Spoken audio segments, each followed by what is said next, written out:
all his stuff. Okay. The reason why I packed up all his stuff is because I had a 3 bedroom, 2.5 bath townhome. One room was the guest room. Obviously, there was a master bedroom, and then we had a TV room that he had made like his Philadelphia Eagles man cave. I was going to put everything that belonged to him, pack it up, and put it in the TV room because the plan should have been that he's going to come back and get all his stuff. Okay, so that's why I did it.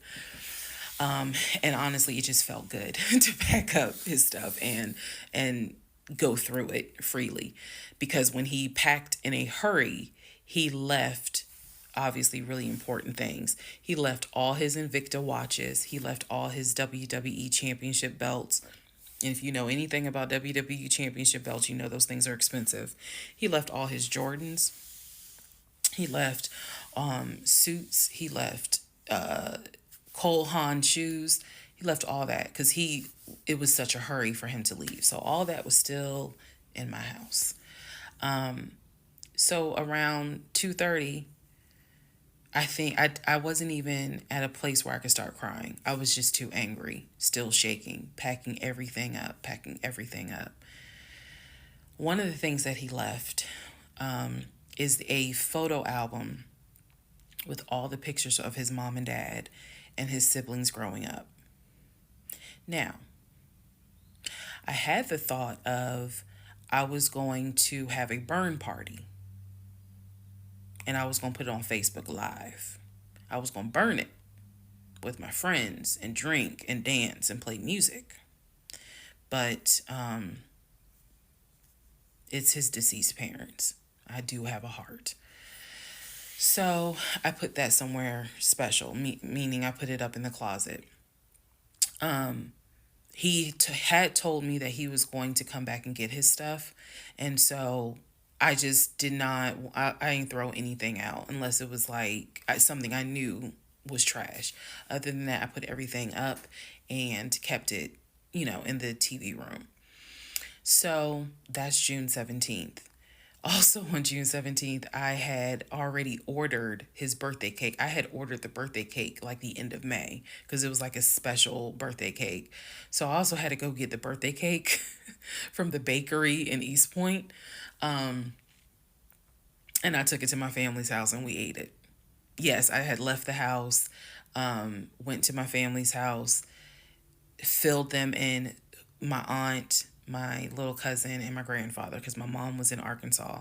So went over to their house, filled them in on what was going on. They could not believe it. Although my grandfather then told me, he said, he ain't look like he was a football player.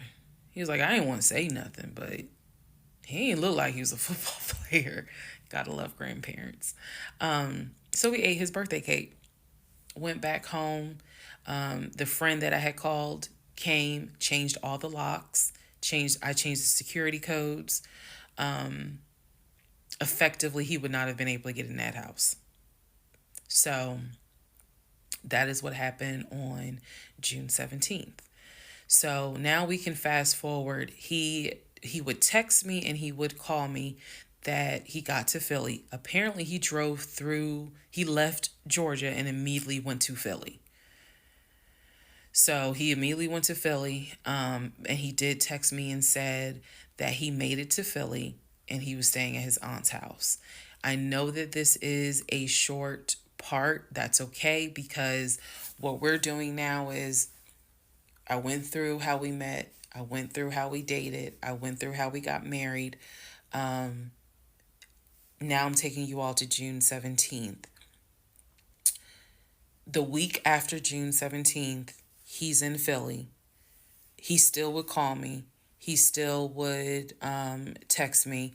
The conversations we were having the week after June 17th, so this would be June 18th up to the 24th. The conversations we are having had to do with divorce. So who's going to file? And he was like, well, I don't want a divorce, so I'm going to fight you on it. Are you? Really?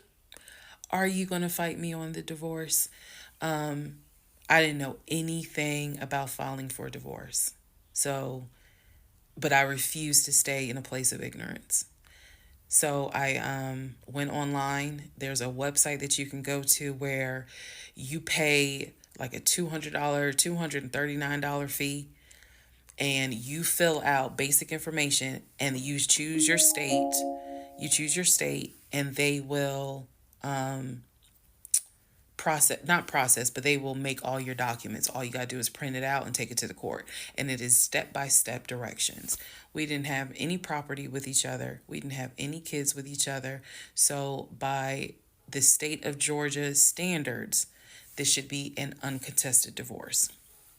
So the conversation that last week, the week of June 18th to the 24th, was about divorce. What stuff do you want to keep? Well, I'm going to come and get all my stuff. I just don't understand why you couldn't talk to me about it. I said, there's no room for talking because you've been lying to me since day one.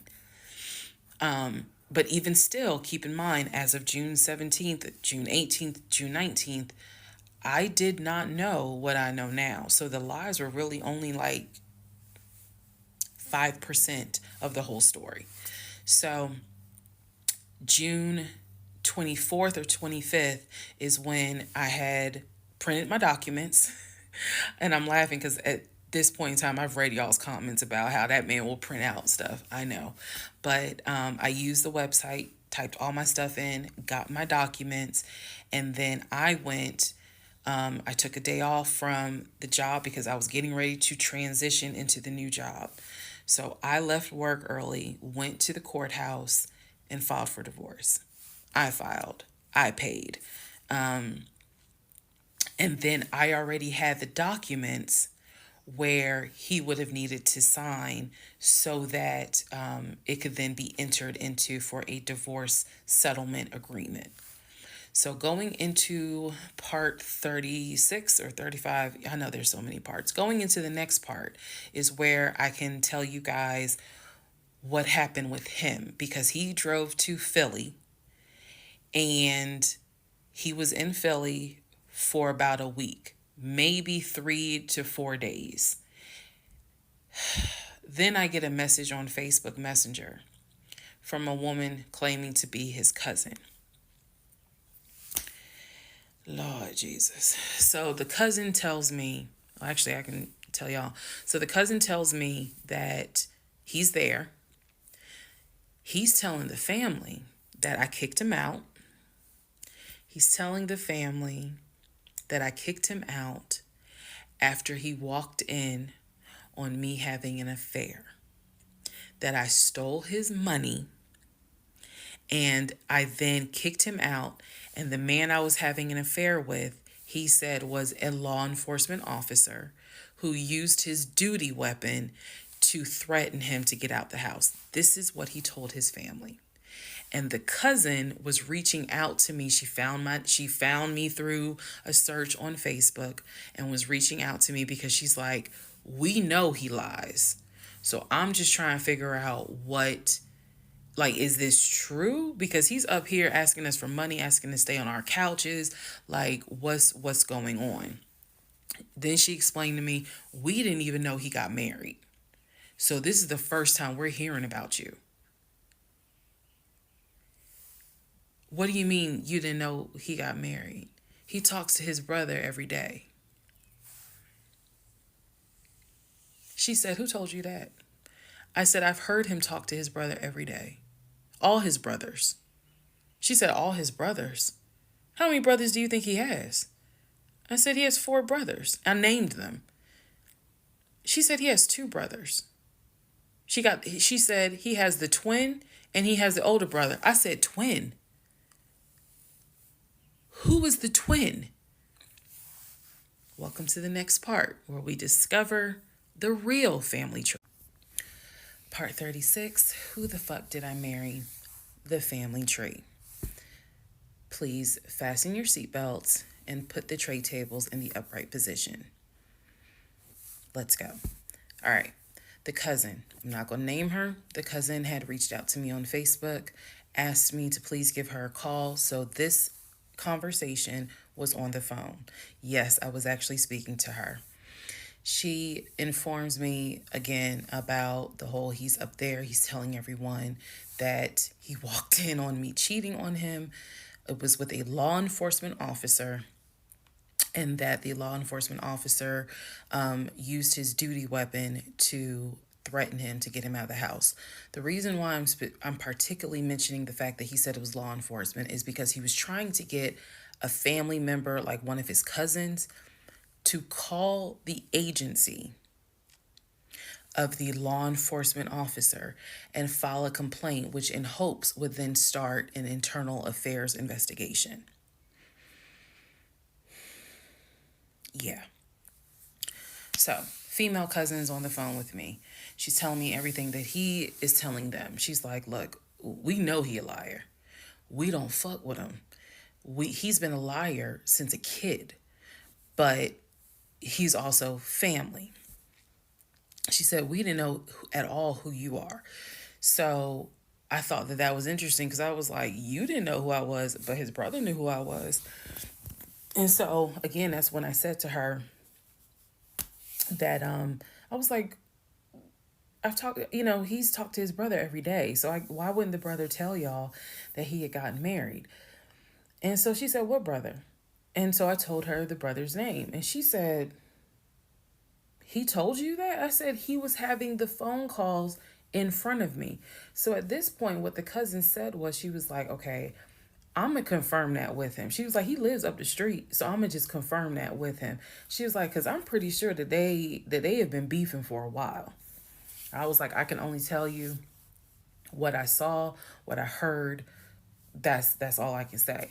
So then when she asked me about, well, how many brothers do you think he has? And I said he has 4 brothers. Again, I listed all of them. This woman was like, he has 2 brothers. She said he has the twin, and he has the older brother, the one that he was on the phone with every morning, blah blah blah blah blah. I said, twin? Who's the twin? So this is where she explained to me. She said the parents, mom and dad, had the older brother.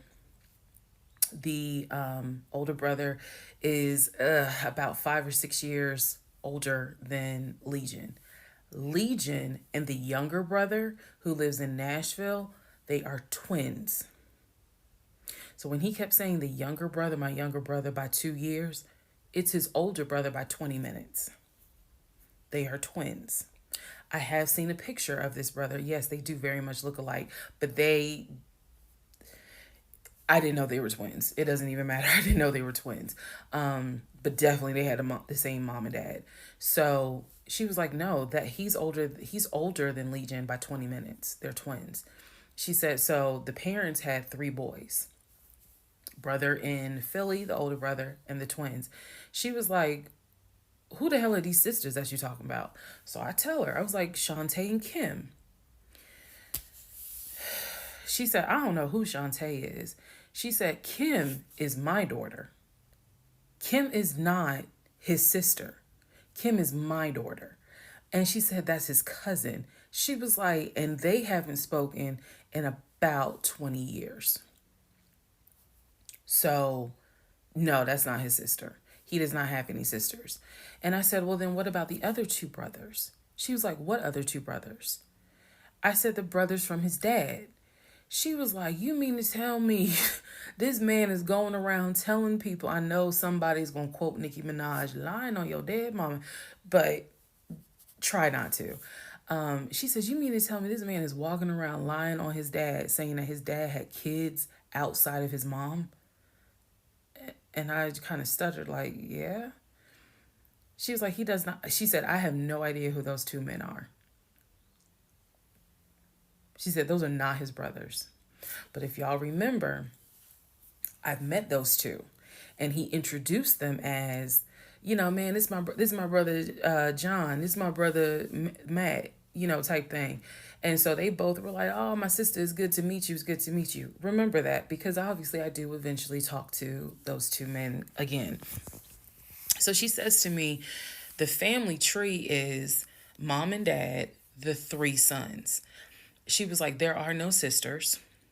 She said, I don't have a clue who Shantae is. She said, Kim is my daughter, so that's just their cousin. But again, they ain't spoken 20 years. I said, okay. And then there was the grandmother. She said, yeah. She named the grandmother. She was like, yeah, she died in like 2008. I said, yeah, he told me that she died in 2020. And that, all of you were coming down for the memorial service. And she's just like, she died in 2008. I said, then there was the uncle who also died from COVID. She was like, which uncle is that? I told her the name. She said, he's been dead since like, shit, 2010.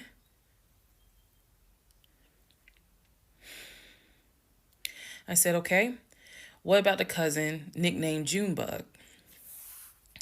Everybody got a cut. If you're not African American, we all know a Junebug somewhere. And she just was like, "Oh yeah, cousin Junebug." She was like, "Man, that's crazy what happened to him." And I was like, what do you mean what happened to him? Because I know he has talked to his cousin Junebug on the phone like a few months prior. He was like, and so she said to me, she said, "Yeah, he had passed away in like 2016."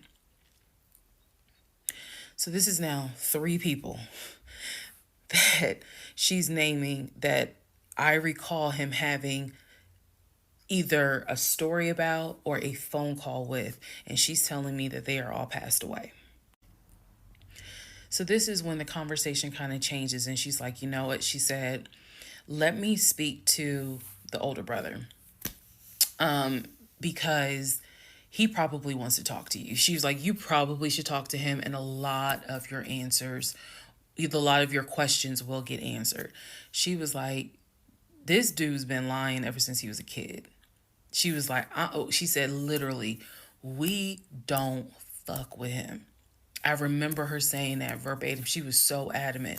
She was like, and when he showed up here out the blue, talking about how his wife cheated on him with a law enforcement officer, and how the guy took his gun out and threatened him to leave the house. She was like, we knew something was up. She was like, that's why I had to find out who you were and reach out to you and find out the truth. I said, there was no other guy. There was no law enforcement officer.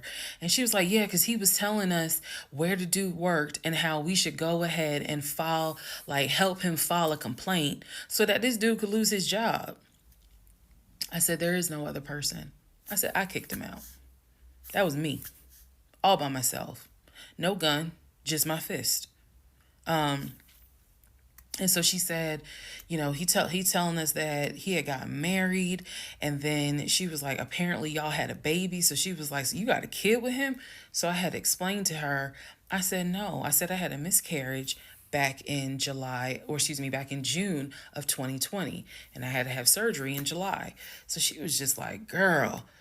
So she started like really being encouraging and was saying, you dodged a bullet, honey. She was like, I don't wish this. She's like, I know he my family, but I don't wish him on no woman. So we've have each other's numbers. She was like, if you need anything, please feel free to call me. She was like, I've had my own issues with him. I've had my own issues in life. But she was like, get your divorce and be done with him. Then she said, I'm going to put you in contact with the older brother. Next part is me finally talking to the older brother that he had been talking to every morning. Part 37, who the fuck did I marry? So at this point in time, I have filed for divorce. I paid for the filing fee. I'm representing myself pro se, and it should be an uncontested divorce. During this time, Legion had driven to Philly, lied to his family, and said I had cheated on him, that he caught me, and that the guy I cheated on him with was a law enforcement officer who used his gun to threaten him to get out the house. None of that was true. At some point while he was in Philly, he ran out of options in terms of where he could stay. Family members did not want him to stay with them. Apparently, a lot of bridges were burned, according to the female cousin I had talked to on the phone. So he left Philly and went to Augusta. Yes, what you were hearing is correct. He drove from Georgia to Philly. Stayed in Philly for about 3, 4 days. Left Philly, drove back to Georgia, went to Augusta. Keep in mind, if you have lost your notes at this point, he was raised in Philly and did high school in Augusta before he went to California. So he has family in Augusta. So at this point, he's on his way to Augusta to stay with a new set of people. The reason why this is important is because what I have is a divorce settlement agreement. That divorce settlement agreement has to be signed by the two of us, where we are basically telling the court, look, this is what he's keeping, this is what I'm keeping. I need his signature. Let me repeat that. I need his signature because I wanted a very quick and painless divorce, as much as it could be. So by this time, this is now around June 25th. So around June 25th, he's now in Augusta. He had left the house June 17th. So between June 17th and June 24th is the trip to Philly, then leaving Philly, coming to Augusta. My aunt and my little cousin get in the car with me and I drive to Augusta with a rag on my head, some sweatpants, and a tank top because it's July, so it's hot. But we ride to Augusta. I had spoken to him. I had said, I just need you to sign this piece of paper, and he was like, I'll get to it when I get to it. No, no, no. We're going to get to it as quickly as possible. So if that means I got to drive to Augusta tomorrow morning at 7 o'clock, I'm going to do that because I need that signature. I ain't telling this. This was my attitude. Sure enough, went ahead, drove down there. I met him at the UPS store in Augusta. It's in the same Kroger shopping center. They had a notary there because I needed the papers to be notarized. So he pulls up. It's only been a week since I last saw him. It has been months since my aunt saw him. Okay? She had no idea of the condition that he was in. Again, I'm telling y'all, when I met him, when he met my family, he was like a size 3X. In just a short span of time for a week, he easily could have been in an extra large, maybe even a large, but was wearing 3X clothes. So he has told me this whole time, he didn't know I had spoken to his family. Okay, probably need to put that in there. He did not know I had spoken to his cousin. So he was telling me that he had a place to stay. He was staying with some family members, and everything was cool. He told me he was going back to Augusta because he had a job. That's what he told me. The family member, the cousin, told me, oh no, it's not that he had a job. We kicked his ass out because he's still lying. And we don't want anything to do with him. So when I saw him get out the car, I immediately knew, you probably have not washed in 3 days. I'm not overreacting. His nails had not been cut, so his nails were a bit long. He smelled like the Chattahoochee dump on a hot summer Georgia day. He stunk so bad. And for a moment, I did not recognize the man that I was legally married to. I did not recognize him. He almost looked, what's the word? Emaciated. If I may be mispronouncing it, but the way someone looks when they have lost so much weight and it's almost like your skin and bones. He looked homeless. He smelled homeless. And my heart just kind of broke. It kind of did. I'll be honest, it kind of broke. It did not break enough for me to not get that signature though. So when he walked into the UPS store, you clearly could see that some of the people were like, let me get away from him.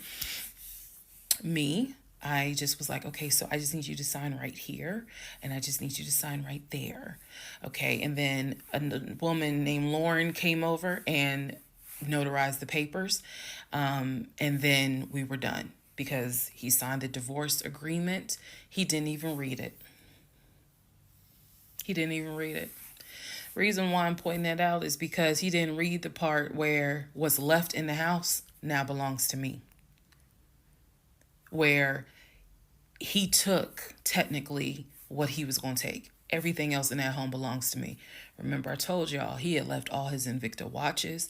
He had left all his WWE championship belts, his Jordans, a lot of his clothes, his Cole Haans. He had left all that stuff. He never even read the divorce agreement. So he signed it. I signed it. Lauren notarized it. We leave the store, and I said, "Have you eaten?" And he was like, "Yeah, I ate. It's just, my knee." So again, he's talking about the knee, but if you saw him, you would know there's way more to it than the knee. So I said to him, "Look, since you met me here, let me give you some money so you can get you some chicken nuggets." Yeah, that's what I said. You can get you some chicken nuggets. So I believe I gave him like $5 or $6. Go get you some chicken. I think I Zelled it to him, actually. Just go get you some food. Then because where he parked was not far. It was like, okay, I'm parked here. He's parked in front of me in the other row. So there's that aisle that you can drive down. So I walked him to the car, and I saw the condition of the inside of the car. And that's when I knew he's been living in his car. He's been living in his car. So clearly, I no longer had a question of, so where's this offshore account? Where's the U.S. bank savings account? Where's the checking account? Didn't have that question anymore. Because if you had money, you wouldn't be living in your car. You would not be in the same clothes that you were in when you left my house on June 17th. And this is now June 25th. So he was like, "I'm going to be all right. I'm about to start a new job. I'm going to be cool. I got a family member I can stay with. Everything's going to be okay." All right. I said, "I will let you know when the divorce is granted." I said, "I will send you a copy of the divorce decree." And he was like, "Okay." He said, "Well, how long you think that's going to take?" I said, "I'm not sure." I thought I had to wait 30 days before I could file the divorce agreement settlement form, and then the judge would grant it in 30 days. So basically, this is like June 25th. I'm looking at the end of August that it would take for the divorce to be granted, assuming there were no hiccups, assuming he didn't decide he was going to pull a fast one. So I told him, I was like, I'm going to file this, and then once we get the divorce decree, I'll send you a copy. He said, okay. He got in his car. I got in my car. I drove all the way back home, and he went to wherever he went. Next part is the next series. All right, part 38 of Who the Fuck Did I Marry? I'm going to call this housekeeping and missing pieces. So, housekeeping. First and foremost, as much as I know you all have enjoyed this series, and some of you have told me how entertaining you have found it, the story will be done this weekend. So, in other words, I don't care how many parts I gotta film, it will be done this weekend. We're not going to drag it into the new week. So I just want to let everyone know that. So please be sure to tell your sisters, your mamas, your aunties, your cousins, your best friends, hey y'all, go ahead and watch all the parts, because she's saying she's wrapping it up this weekend. But I'll leave the playlist up, so don't worry. Also, let's see. I'm sorry for the people who were like, I keep talking really slow. I didn't know that I was, and they're like, you're just long-winded. I'm very detailed. So that's probably what you're feeling, is that I'm detailed and I'm trying to get everything out, again, in a responsible manner. So you all have asked me if I will do a live. Yes, I will. I don't have any issue doing a live. I feel like if you're going to put the story out there, you know you're going to get questions. So if you stand on business and you stand on what you said, do the live. So yes, I will do a live, and I will let you all know when I'm gonna do a live. So it won't just be some random shit. I will actually do a live and let everyone know. So that way, if you have questions, bring them. The issue with doing a live is that I need moderators. So because I just anticipate a lot of people have questions and I'm just one person, and I don't want to be accused of she's ignoring my question, which means there's holes in her story. Y'all, we all know how TikTok is. So, but I will absolutely do a live. That's the housekeeping. Missing pieces. So when I said before that it's important to me that I'm responsible in how I tell this story, meaning I'm clear and I go in detail, I realized that I left out some missing parts. And it was brought to my attention by a number of you. Thank you, because I'm all for accountability. I did not go into how my ex-husband, Legion, left the condiment company and then went to Apple. I also did not go into detail on when my mom came to visit. Both of those were in the month of April. I was going to go into detail a little bit more on the Apple situation because, as you probably have figured out, of course something came out later on. But nevertheless, in terms of April of 2021, my mom came for a visit. She lived in Arkansas. She came to visit us. She came to visit us after we had that whole sexting on Facebook incident and just after we had started marital counseling. There were no fireworks during her visit. Nothing was weird. I did talk about how, my family has always been there. And if you spoke with my mom, she would tell you she didn't see anything out of the ordinary. But there was something in her spirit that just didn't sit right. She didn't talk to me about it at the time. She did not raise her concerns. She simply, when she came to visit, we welcomed her with open arms. Legion was excited to meet her. She was excited to meet him. We took my mom out to eat. It was a typical, very quiet, non-active visit. I didn't know what my mother thought until later on. So she didn't share with me during the visit, something don't seem right. She and I sat in the guest room talking. I never told her anything that was going on. Number one, because again, it goes back to that mindset of what happens in my marriage needs to stay in my marriage. And I talk about how I didn't think looking back, it was not a good idea that I told my aunt what had happened. My aunt is not the type that's going to tell my mother.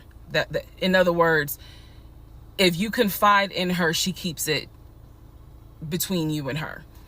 So my mom never knew that there were any issues.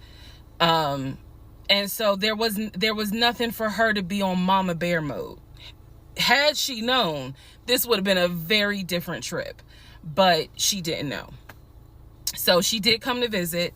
Everything went fine. He and I put on a united front. Oh, we're so happy. We're so, in love. And yes, behind the scenes was a whole different story. He talked to her about how he was looking to buy a house and how he told her how work was going, how his job, how his job was going, bragging as usual, which I did tell my mom, look, he's going to talk about himself and money a lot. So, just change the subject. If he brings up a house, change the subject. That was my instructions to her because I was like, I don't even want to get into the whole house situation. So other than that, uneventful. Now, once my mom left, this is still in April, everything was fine with him at the condiment company. As far as I knew, everything was fine. What ended up happening is he randomly came home one day and starts complaining about changes that are going on at the company. When he started complaining about those changes, it was things like, keep in mind, he is not VP of the company. He was VP of, I keep getting it wrong, but I think it was VP of production is what the memo says. So he was not the second in command for the company. He was upset that he was being blamed for production stats, that the production was down. He was upset that his plant manager apparently had resigned. He was upset that some of the policy changes that were coming into play that would affect his plant. These are the things that he was coming home and complaining about. Literally, he would complain. He started complaining Monday. By Friday, he said, you know what, if they continue doing this, then I just need to find another job. He was like, I think I'm gonna call my homeboy that I work with at Apple, and I'm gonna see, what they have available. Yes, there were red flags going up. Of course there were. At this point, we're not even dealing with United Nations of red flags. We are dealing with the Olympics. We are dealing with the parade of all nations. Everybody got a red flag. So when he said that, I was kind of like, okay, because I had become numb to all the antics that he did. I was numb to it. So he literally said, I think I'm gonna call my homeboy and I'm gonna see what's at Apple. My response to him was, well, what about your salary? Would you take a pay cut? And he was like, no, I'm not gonna take a pay cut. Like, I wouldn't leave unless it's gonna be the same amount or more money. Y'all, the next week, last week of April, I'm at work, minding my own business. He calls me and tells me, I've decided to resign. You what? I've decided to resign. Don't worry. Don't get all crazy. I had talked to my homeboy. There is a position at Apple, and I'm on my way there now to go and meet him so that I can get some information on the position. We're married, y'all. We're married. So what I said to him was, well, will you get all this in writing? His words to me were, of course I'm gonna get it in writing. I'm not stupid. You know what? I don't even want to talk to you no more. Click. That's the end of April. So that is how I was introduced to this Apple job. Again, if you stick with this series, you will find out exactly what happened. But that's how I was introduced to the Apple job. It literally was in a span of within 2 weeks. And he resigned from the condiment company and immediately said, I'm going to move over to Apple. Just wanted to clarify that. So, part 39, who the fuck did I marry? Everything you're going to hear probably in this part and the next part, all of this happens in the month of July 2021. Divorce has been filed. It was filed the end of June. I got his signature on the divorce settlement agreement. I thought that I had to wait 30 days before I could actually file that with the court. And so this is kind of in the limbo period because I'm still within those 30 days. So he left a book bag at the house, book bag that had all kind of paperwork in there. Inside the book bag, this is the paperwork that I found. Number one, I found a packet from the condiment company where it showed his 401k contributions. It also stated in there that he had been terminated. So he was terminated from the condiment company according to the paperwork in the packet that I saw in the book bag that he left at my house. Also in the book bag were paycheck stubs from a previous job where he worked at a cemetery. The same cemetery that he took me to show me where his grandmother and grandfather were buried. So let's go ahead. I'll do this video and say this is what he told me. This is what I confirmed. He told me his grandmother and grandfather were buried there. He showed me a headstone with a family name on it. If you go back in previous parts, I talk about it. The truth is they are not buried there. He is of no relation to the people who are buried at that particular gravesite. Only reason why he knew about it is because he had worked there. Also in the book bag, it was a copy of a driver's license that he had. The address on the driver's license, now this I still don't have an answer to, but the address on the driver's license was the same address as the cemetery, because I looked it up on Google. Also in the book bag was paperwork from another construction company job, meaning it was paycheck stubs from another construction company here in Atlanta that he had worked for. It did not have dates on it, so I don't know when he worked for the construction company.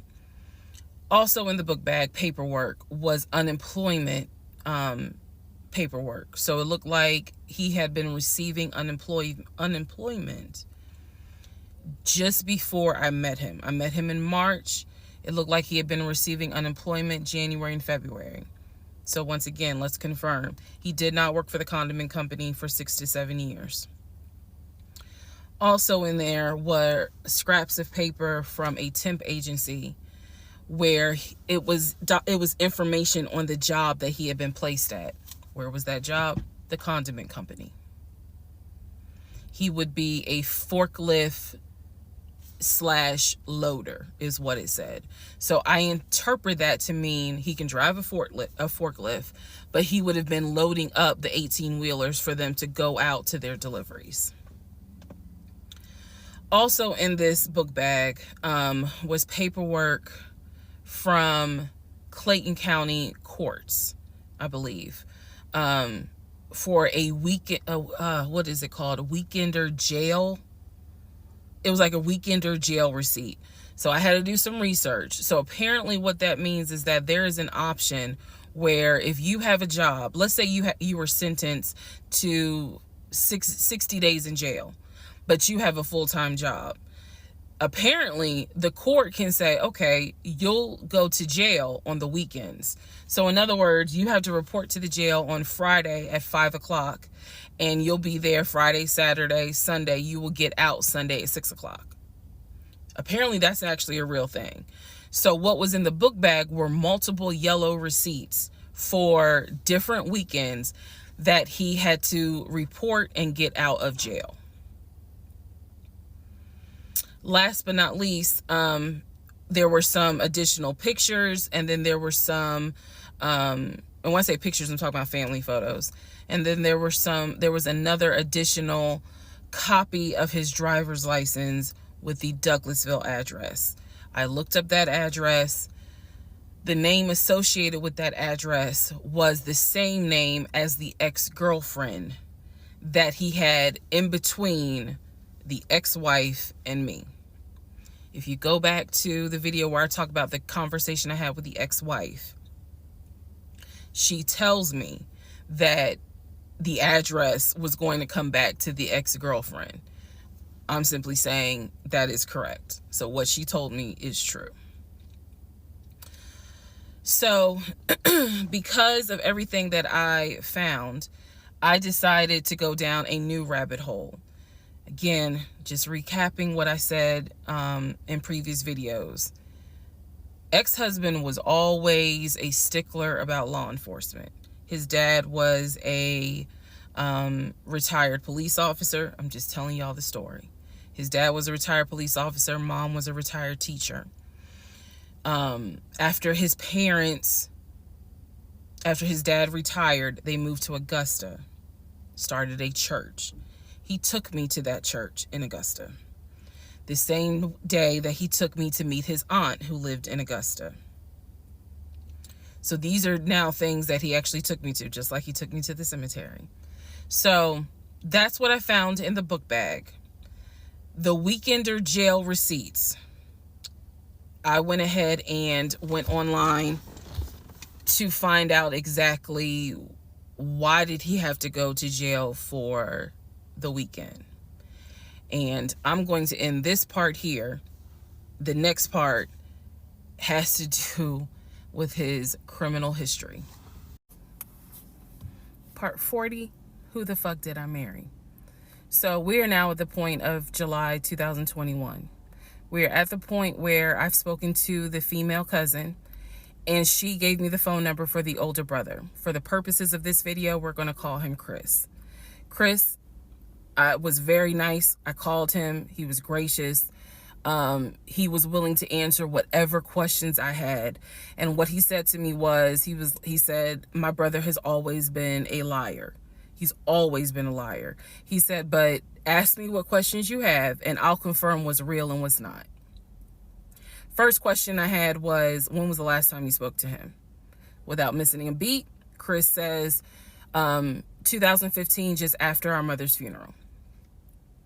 I explained to him about the phone calls, the fact that Legion would be on the phone for 35 minutes, laughing, talking to Chris, relaying messages from Chris to me, and relaying messages from me to Chris. Without missing a beat, Chris says he was never talking to me. And he said, now I am going to say this. Maybe he was on the phone, but he was not on the phone with me. He said, because he knows that if I ever see him, I'm going to whoop his ass. And I'm laughing because obviously Legion loves to say I'm going to whoop somebody's ass.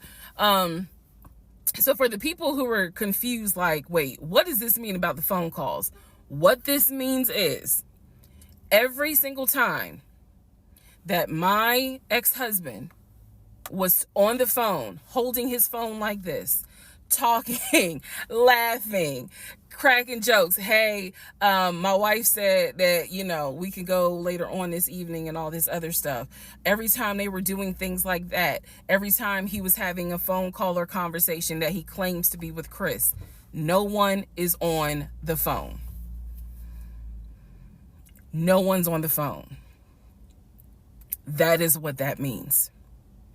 So I'm on the phone with Chris. My mind is spinning. It is blowing up like a volcano. I mean, I'm going crazy.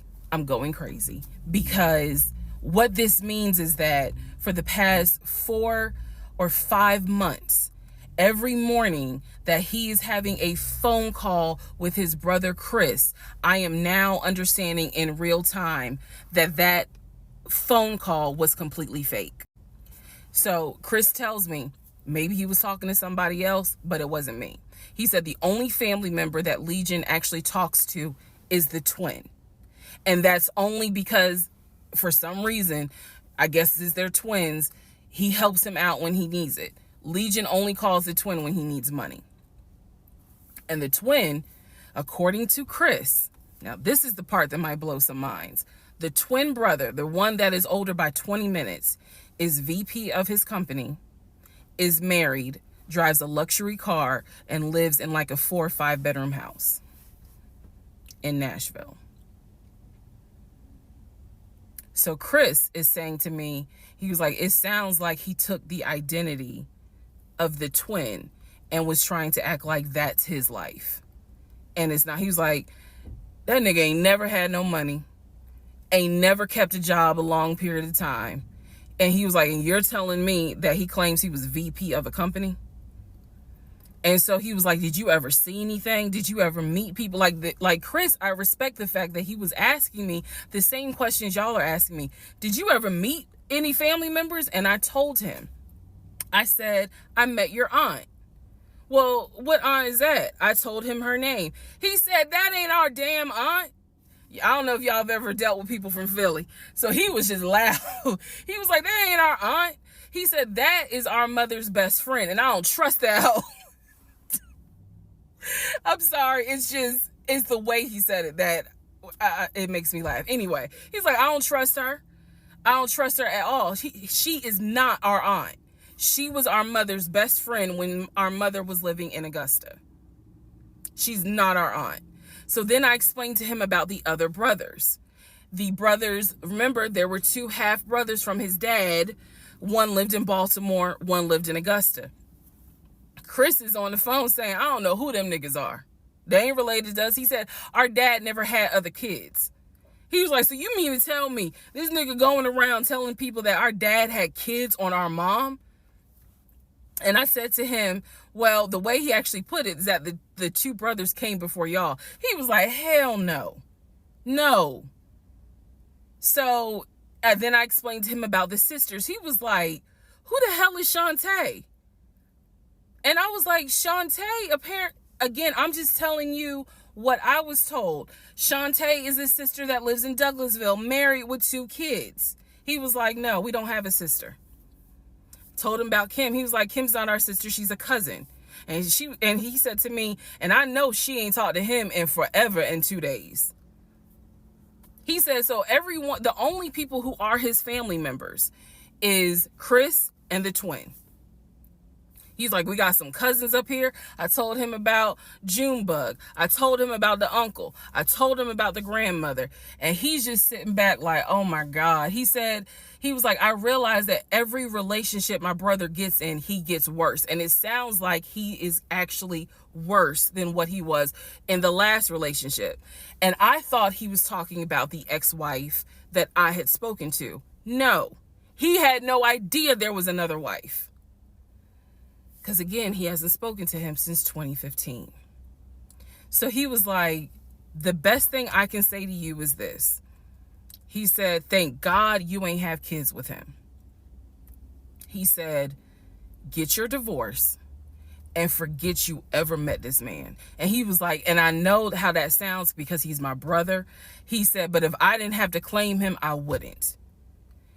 And I said to him something that I should have probably said in this whole TikTok series. This is not someone that you forget. This is not a situation that, man, I don't even remember him. No. What I don't remember is the version of myself before I met him, because nothing so far has turned out to be true. The only thing that Chris was able to tell me is true is that, number one, yes, there is a brother in Philly, him. Yes, there is a brother in Nashville, the twin. Yes, both parents are deceased. That is what I was told from the beginning. Those pieces of information are true. The grandmother did die in 2008. He was like, no, she didn't. She definitely didn't die in 2020. I told him how I found the obituary. And so he was like, and the uncle, he said, which uncle is he talking about? Because if you guys remember, back in one of the parts, I talk about where he said his uncle was giving him advice on why he should not open up his savings account to let me see it. He would not let me see it. And so I'm telling Chris about the uncle, and he was like, that uncle been dead for years. I told him about Junebug. He said, Junebug been dead for years. And I said, Chris, he was having conversations with Junebug on the phone in front of me. He was like, it wasn't Junebug. He said, it sounds like my brother was making up the conversations. He said, he definitely was making up the conversations with me.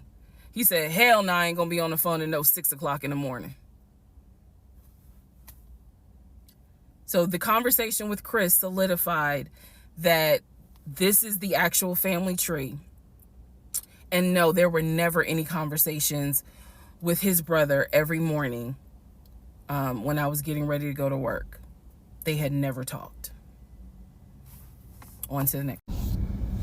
Part 41, who the fuck did I marry? So this is a continuation of my conversation with Chris, which will then lead into some other stuff.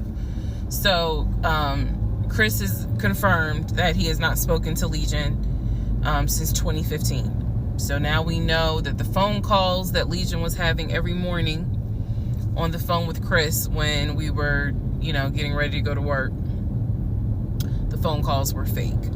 I demonstrated in the last video how I think how he was doing those phone calls. Because he would relay messages from me to whoever was on the phone. So Chris and I also then talked about their parents. So if you remember in the beginning, I told you from the get-go, this man was, very respectful of law enforcement because his dad was a retired Philadelphia police officer. The mom was a retired teacher. And so he had the utmost respect for law enforcement. That's what he used to always say. Because, again, there's a lot that he lied about. So I'm trying to only highlight the big things because, truthfully, It got to a point where when he would say that as a VP in his company, he had a meeting with the local sheriff. Child, we know that's a lie, so I don't even need to go into detail about that, because again, why? So I told Chris what Legion said about their dad being a retired police officer, and I was explaining how he said the mom was a retired teacher. So Chris listened. Again, very gracious, very nice guy. He listened and he was like, so are you ready for me to tell you what's true and what's not? And at this point, I was already convinced I was going to be drinking heavily that night after this phone call. So I was like, go ahead. All right, so here's what Legion said. Legion said, my dad was a retired police officer with Philadelphia PD. When he retired, he and my mom moved to Augusta. I was there for high school, and they started a church. He took me to that church in Augusta and showed me where the church that they started. The truth. Dad, according to Chris, their dad was nowhere near the church. That man ain't go to church on Easter. He ain't go to church on Christmas. He was like, my dad he ain't stepped foot in the church since the day he got married. That was the last time he went to church. He ain't have nothing to do with church. He said that their father was the furthest thing from a pastor. And he was like, I love my dad, but that man drank, smoked, and he was not a pastor. The mom was not a retired teacher. She did substitute teach at one point, but she was not a retired teacher. The dad was a truck driver. And not only was the dad a truck driver, at one point, he was a correctional officer. And so I said to Chris, I was like, I said I had no idea, of course. I had no idea. So now we know the truth. The dad was never in law enforcement. And I'm not knocking correctional officers. I want to make very clear, because I know that sometimes people that work in law enforcement feel like, look, when I'm out there patrolling, that is not the same as being a correction officer, and correction officers may feel the same. So I just want to give the distinction between the two. So the dad at one point was a correction officer. However, his primary career was a truck driver. And so the dad would do long hauls. So Chris is explaining, no, he was like, now that's funny. He said, if you knew our dad, you would understand how funny that is to even insinuate that he was a pastor. And so I told him about the church that we went to. He was like, oh, okay. So he took you to a church in Augusta and told you that was our parents' church. He was like, now, our mom used to go to church, every now and then. But he said, our dad ain't been to church since the day he married mom. So the church that Legion took me to and said that his parents started that church, that was not true. So he just took me on a field trip for nothing, basically. So I told him about the weekend, because I did tell Chris where I worked. And that is when Chris said to me, because at the time I worked in a law enforcement agency, and he said to me, now how does that work? He said, because Legion, he done been in trouble a few times. And I was like, what do you mean? Because I had not yet gone online into the court system to see what type of trouble he's been in. And so he explained to me, he was like, just run his criminal history and you'll see it for yourself. He said, because I don't know all the charges, but run his criminal history. I said, okay. He gave me some homework. I'll run his criminal history. So again, he cleared up a lot of stuff in regards to the family dynamics. He did explain to me that, yes, he does have a daughter.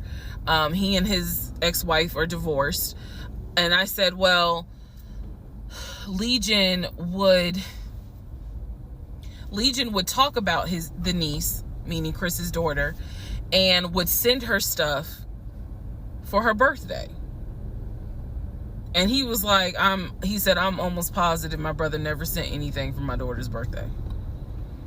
And I explained to him, I said, isn't your daughter's name Egypt? He said, no. Who the hell is Egypt? And I said, I was told that was your daughter's name. That's the reason why I'm saying the name on here, because obviously we're about to confirm that's not the daughter. So I said, I was told that's your daughter's name. I said, I went with him to Rack Room Shoes and bought shoes for what I was told was your daughter. And she lived in St. Louis with your ex-wife. He said, no. He said, my daughter and my ex-wife do not live in St. Louis. He said, I don't know who Egypt is. He was like, are you sure it wasn't for a woman? And I said, well, it was kids' shoes. And he was like, no. He said, and I told him, I said, I went to the UPS store, I mailed it, and it, you know, they printed the label with the girl's name on it, and I'm thinking this whole time it's Legion's niece. Chris is like, I don't know who that is. That's not even the name of one of our cousins. So I have no idea, ladies and gentlemen, who my ex-husband was buying girl shoes for and had me sending them telling me it's for his niece. I have no idea. So Chris is like, yeah, he finally said to me the same thing the ex-wife said, which is pretty much whatever he told you is a lie. And I'm being honest with you guys. It is very hard to comprehend that everything is a lie. Like, there has to be something that's true. I'm like, how was he paying? If he wasn't working at the condiment company, or he got fired from the condiment company, how is he still paying the bills? Keep in mind, we never joined our accounts. He wanted to, but we never did, because he wouldn't show me the offshore, the savings account, which of course never existed. So I'm just trying to figure out, like, I know that I saw his checking account, I know that I saw his savings account, and he had money in there.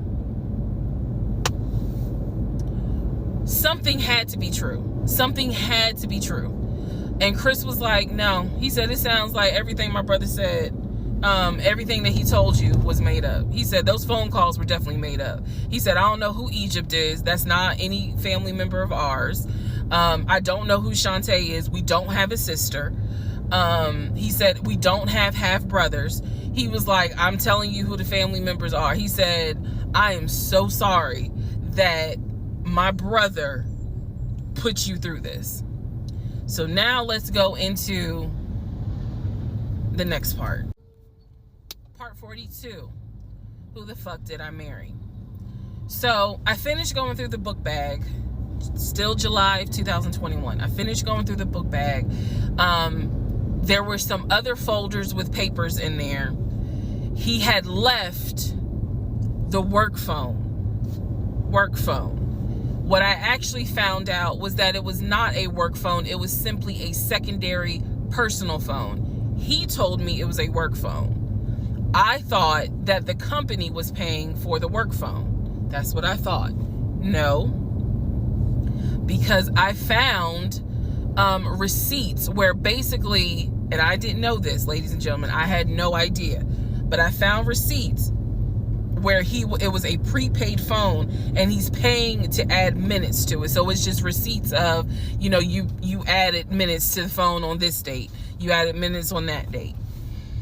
So the work phone whole thing, that was a bold-faced lie. Obviously it was a lie, because as we now know, he was a forklift loader. So the work phone that he's been walking around with was really just a secondary phone. He had left the phone. He took his personal phone, meaning the main phone, I should say, but the work phone he left. So I'm going through the work phone, just trying to find some sort of answer. Now what is really burning in my mind is how is it that he had all this money in the accounts, but again, the last time I saw him, he's living in his car. Like, the math is not mathing.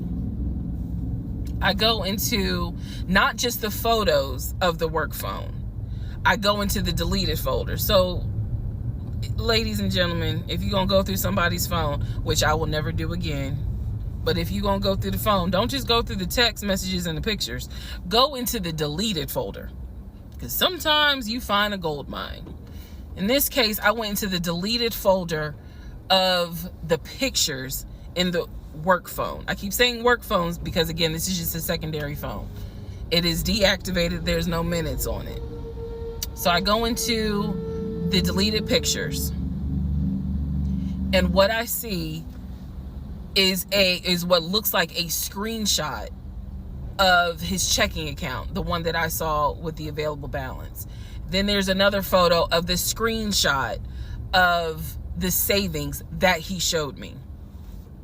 Now, one of two things it could be. Either one, it's not real and it was pulled offline, or two, he took a screenshot of his own account and saved the photos. So this is when I got introduced to reverse Google image search. I did a reverse Google image search. Sure enough, as you probably have figured out, some of you, because I read it in the comments, what he showed me when he turned his phone around showing me his available checking account balance was nothing more than a screenshot that he had found on Google. When he showed me his savings, turned the phone around, because remember, I demonstrated for y'all how he was, and then, turned it around and showed it to me as if he was signing in. When he did that, he was simply showing me a screenshot that he had taken from Google Images. Because when I did a reverse Google image search with those two photos, the checking and the savings, it came right up. It was nothing more than just Google Images. In my phone, I didn't even need this because, again, I already knew that he was not a VP regional manager, but still, for shits and giggles, I did a reverse image search of the charcoal BMW. Remember, I told y'all he had sent me pictures of the company car. Nothing more than a screenshot he had taken off of Google Images. The house that he showed me that he had in San Diego, Google Images.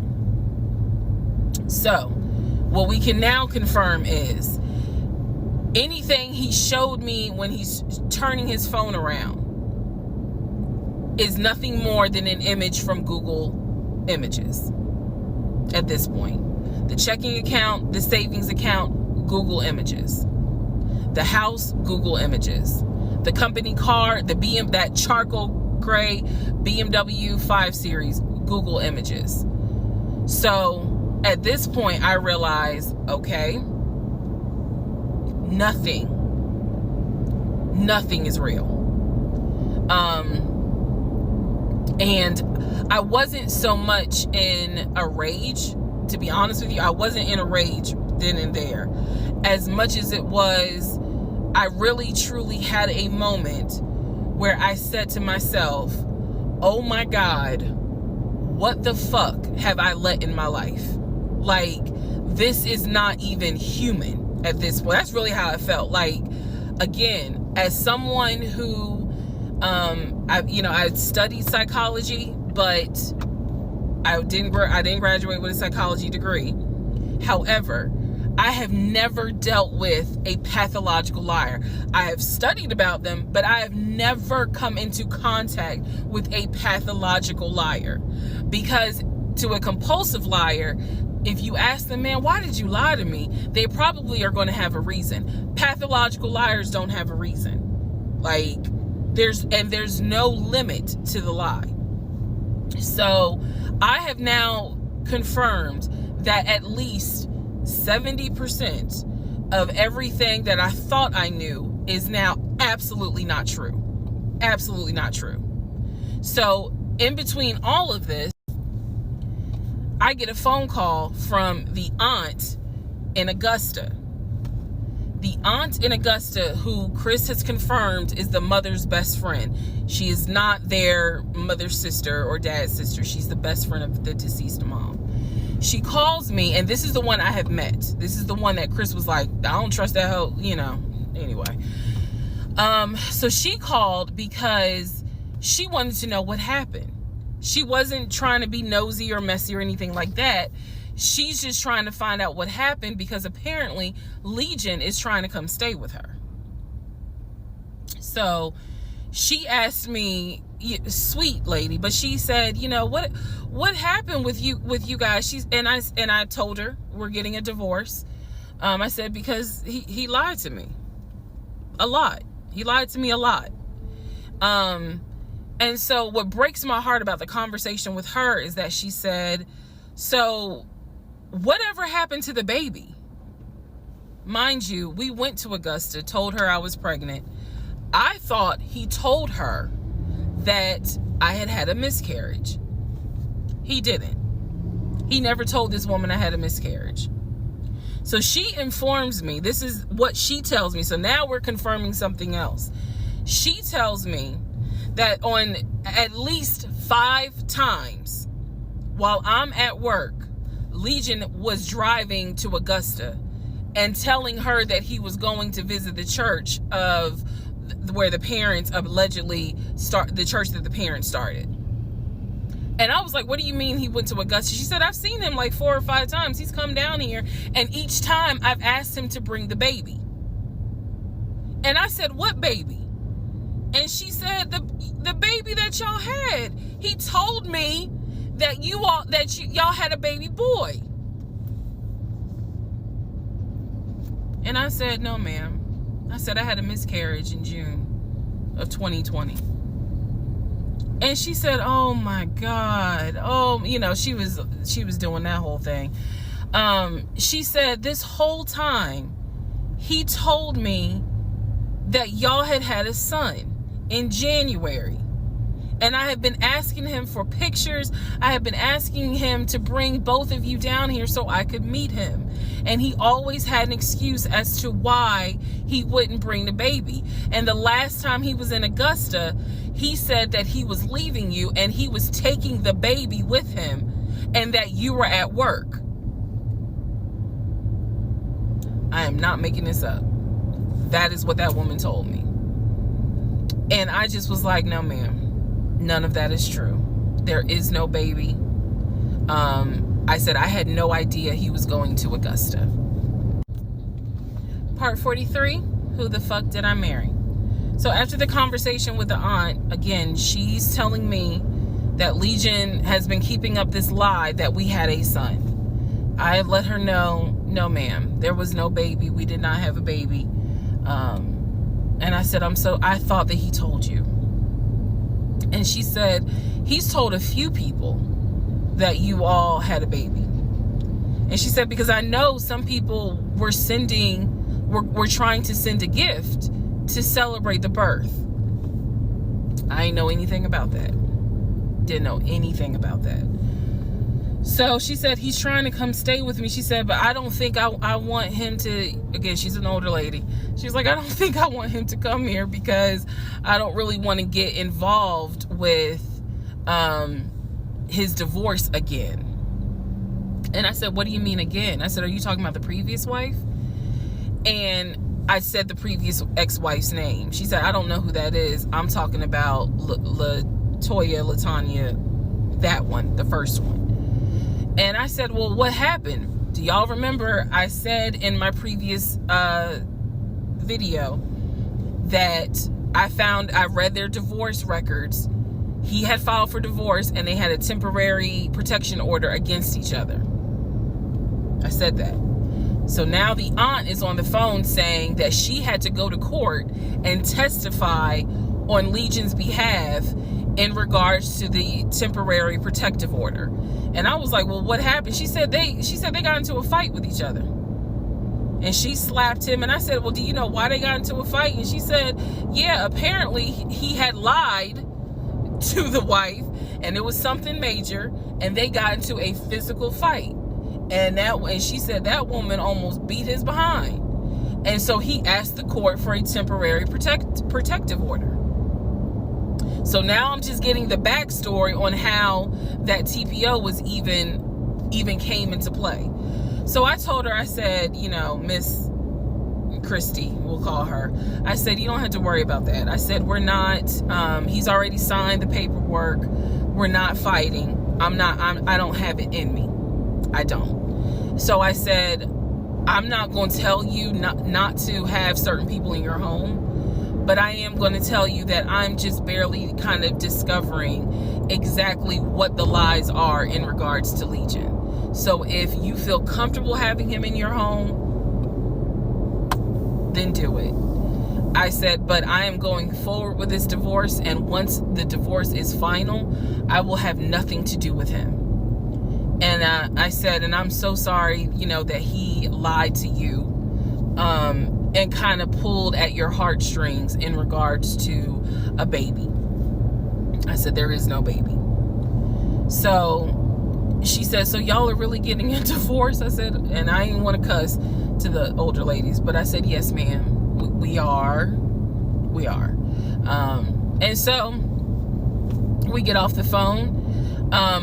Also during this time, Legion would call me every now and then. Legion had no idea. I've spoken to his ex-wife. I've spoken to his brother. I've spoken to his female cousin. He had no idea. I have now, if we want to go through real quick and talk about what we can confirm. We can confirm that there is no sister. We already knew there was no baby. There was no VP job. Again, he was a temp, and apparently he was making decent money.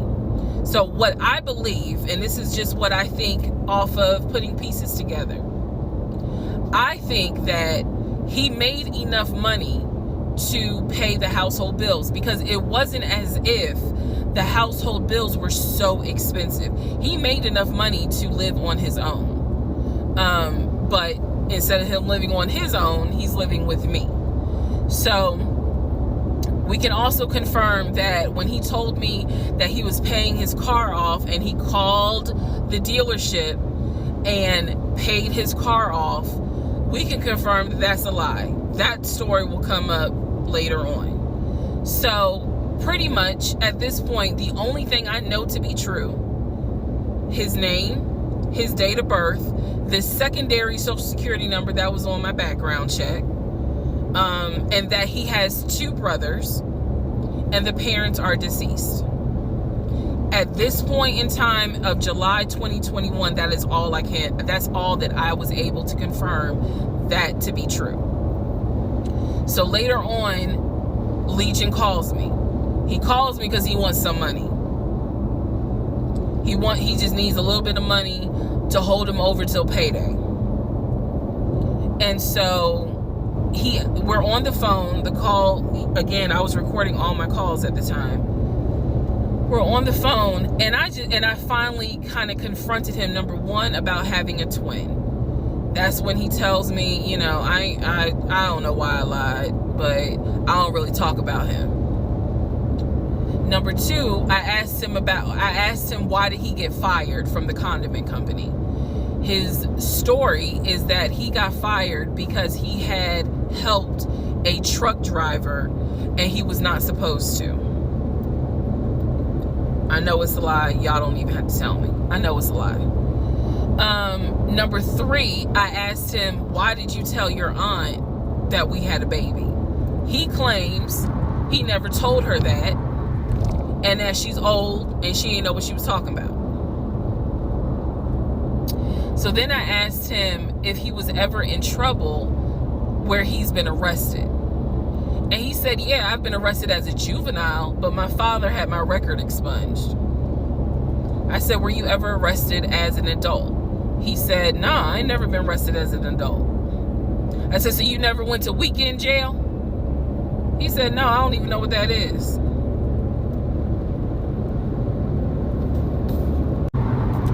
So he doesn't know what weekend jail is. That's his story. And so he was still standing by the lies he told me. So finally, I just asked him, and this is where let me just say it. I asked him, why the hell did you even marry me? Like, why? Why did you even marry me? Because you easily could have just stayed dating or been the boyfriend or just moved on with your life. Like, you didn't have to marry me. You didn't have to pull me into a marriage and make me think that this is what you wanted. This is what he said to me on that phone call. He said, I had to marry you. And I was like, no, you didn't. He said, yes, I did. He said, I knew full well from day one that there was no way you were going to stay my girlfriend for longer than a year. He said, I knew it. He said, I knew in order to keep you, I was going to have to marry you. Y'all, my jaw hit the ground. I could not believe he said that. And he said it so matter of fact. And I was like, that is the most fucked up.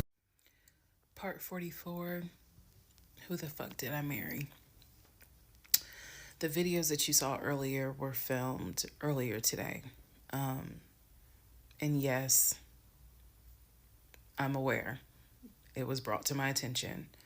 I had to make a decision whether or not to finish, keep my word, or stop, disappear. I mean, disappear. Okay.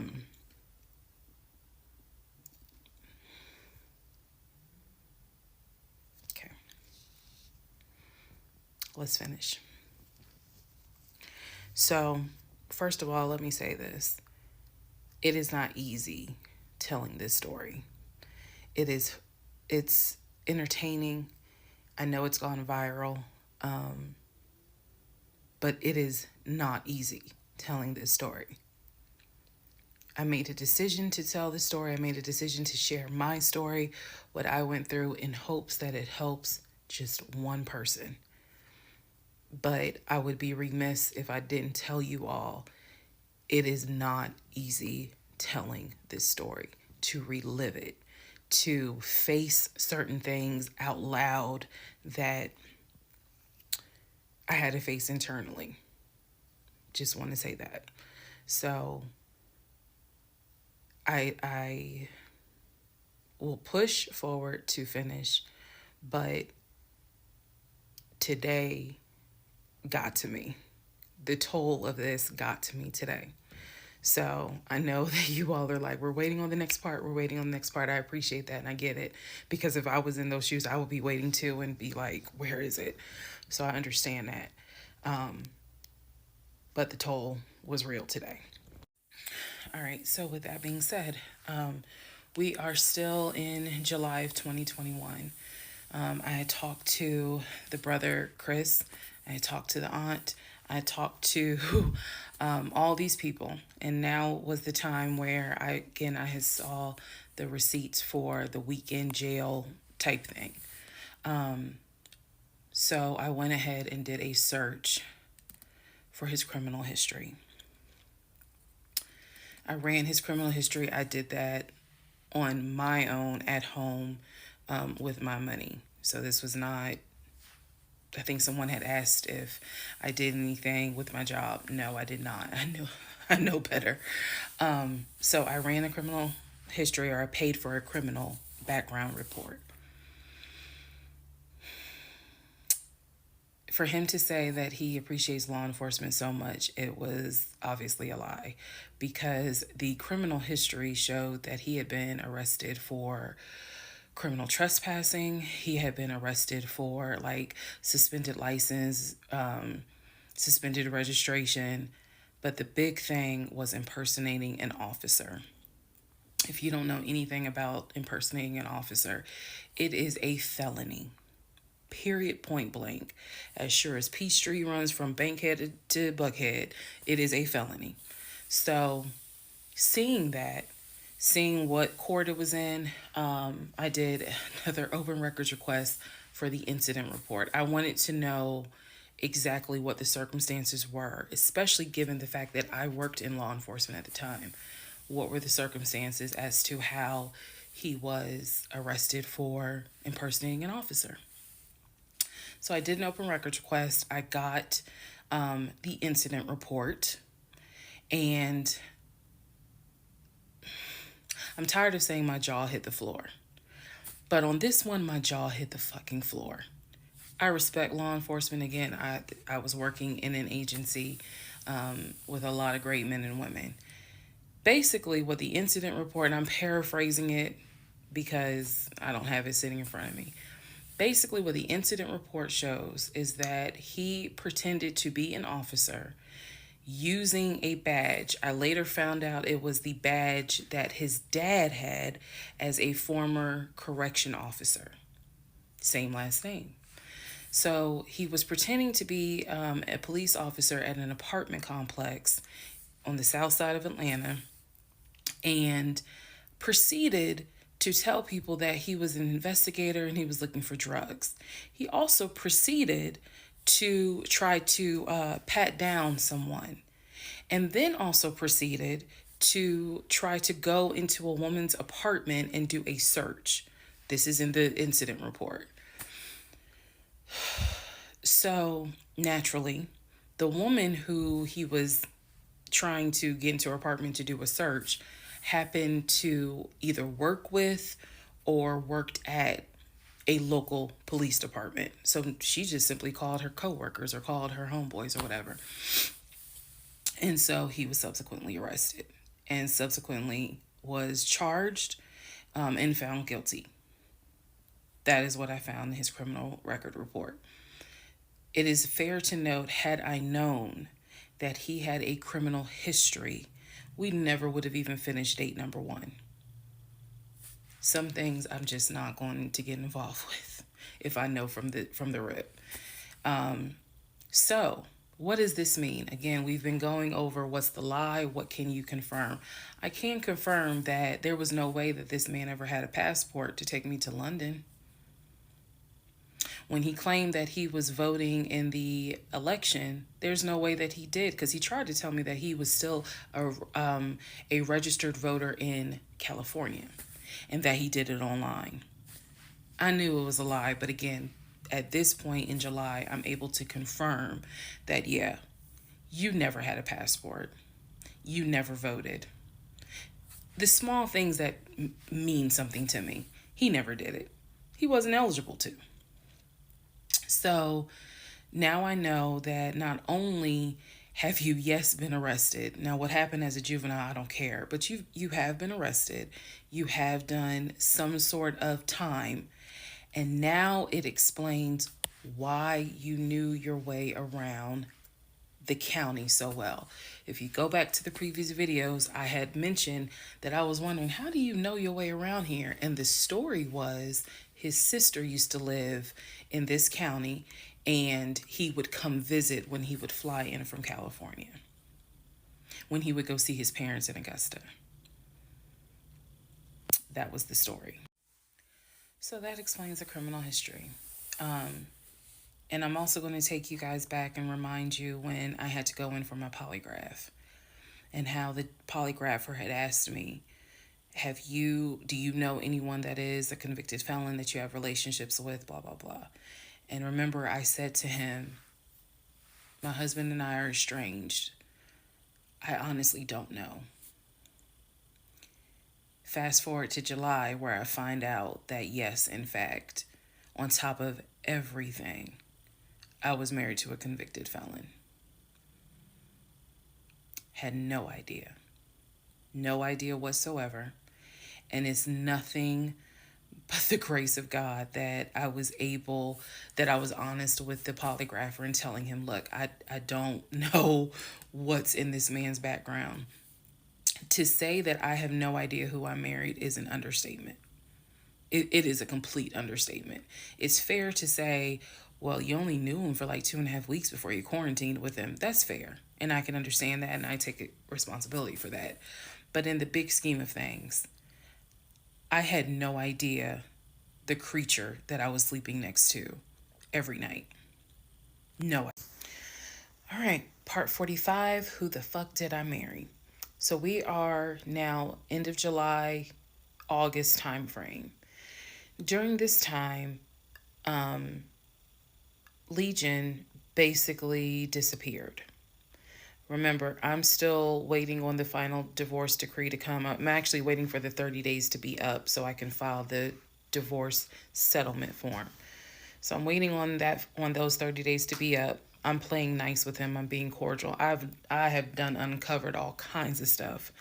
But just in case he was going to act a fool, I was trying to be cordial.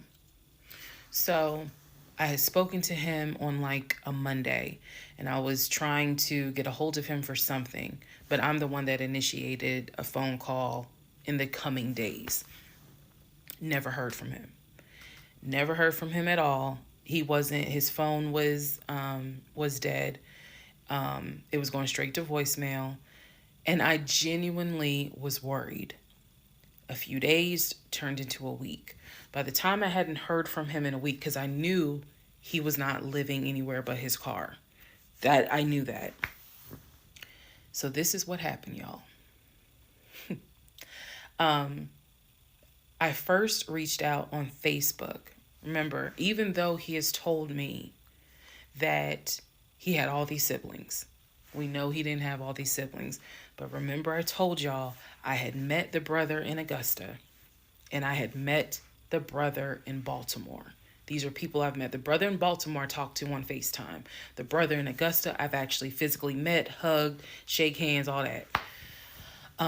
So I reached out to on Facebook to people that I remember him talking about all the time. The friend Omar, the brother in Augusta, the brother in Baltimore, another cousin in Augusta. I was doing a search for these people's names, just like, hey, have you heard from Legion? The brother in Augusta told me, no, I haven't heard from him. I've been trying to reach him, but the phone's going straight to voicemail. I knew he was living in his car. So my brain was doing everything it could not to go on the deep end. I reached out on Facebook to the brother in Baltimore and I said, hey, gave him my name. And I said, have you heard from Legion? Now, mind you, the brother in Baltimore and him have talked on speakerphone. I guess it's important that I make that distinction. They have talked on speakerphone. So I know that they have talked at least in 2020. So I said to him, again, according to Legion, they talk all the time. But I have heard them on the phone in 2020. So I said, have you talked to him? The brother from Baltimore informs me, no, I ain't talked to him. He owes me money. So I ain't got nothing to say to him. And I said, wait a second, like, he was telling me that y'all are brothers. He was like, man, he's like a brother. But I don't fuck with it. I don't fuck with him because he owes me money. So they had not spoken. This is now July 2021. They had not spoken in well over 6 months. So all the phone calls, this is what it means, guys. All the phone calls that he had with the brother in Baltimore in 2021 were not real. Then I reached out to the Omar guy, and I remember the story was that he and him known each other's years since California, worked together at the condiment company. I reached out to Omar and said, have you heard from Legion by any chance? Explained who I was. He responds with, and I'll never forget it, he responds with, no, I have not heard from him. I have absolutely no contact with him whatsoever. We are not friends, and I would appreciate if you do not reach out to me again about him. The stories I was told was that this dude is supposedly his best friend. Shocking moment.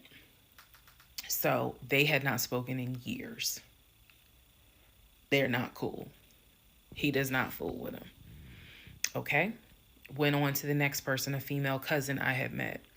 She said, no, I have not heard from him.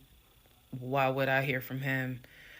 We don't really talk. Like, I think she was genuinely weirded out by the fact that I'm reaching out to her out of the blue, asking, hey, by any chance, have you talked to my soon-to-be ex-husband?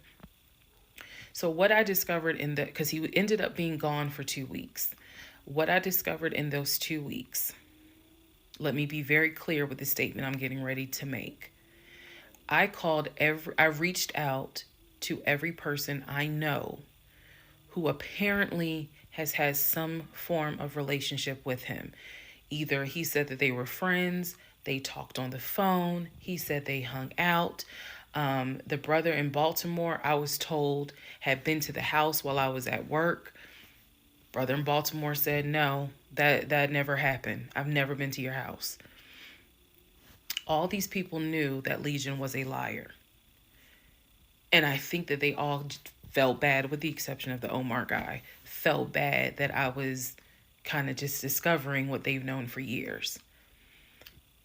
In those 2 weeks, I found out every single person I reached out to, not a single one of them gave a shit if that man was dead or alive. All of them had the attitude, some even said it, no, I haven't heard from him. I don't care to hear from him. It was as if, it was for me, it was such a sad moment because I discovered this man has no friends. Fuck whatever he has said. I am now able to prove it. He has no friends. There is nobody who is concerned that they have not heard or seen him in over 2 weeks. Some people months. One guy years. None of them were concerned. So basically, what I'm saying is that I discovered he had burned bridges with everyone. Burned bridges with family, burned bridges with so called friends, burned bridges with fake brothers, fake sisters, fake aunties, uncles, everything. He had burned bridges with everyone. And for me, that was more telling than anything else. Yes, I knew he was a liar.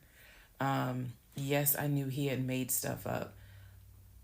I was genuinely surprised to discover nobody gave a shit about this man. No one. I had never met every single family member, but the fact that he was living in his car, the fact that he wasn't bathing and was just had disappeared was shocking to me. So, where was he for those 2 weeks? Glad you asked. He had checked himself into a behavioral hospital in Augusta. Why? Not to get help. No. This is July in Georgia. It's hot as hell. It's sweaty. It's damp. It's humid. It's everything. He checked himself into a hospital so he could stop sleeping in his car for 2 weeks. When he checked himself in, they took his phone, and that's why no one was able to get a hold of him. And by no one, I mean me. He checked himself into a hospital so that he could have a bed for a couple of weeks. That's the type of human being that I was dealing with. Part 46, who the fuck did I marry?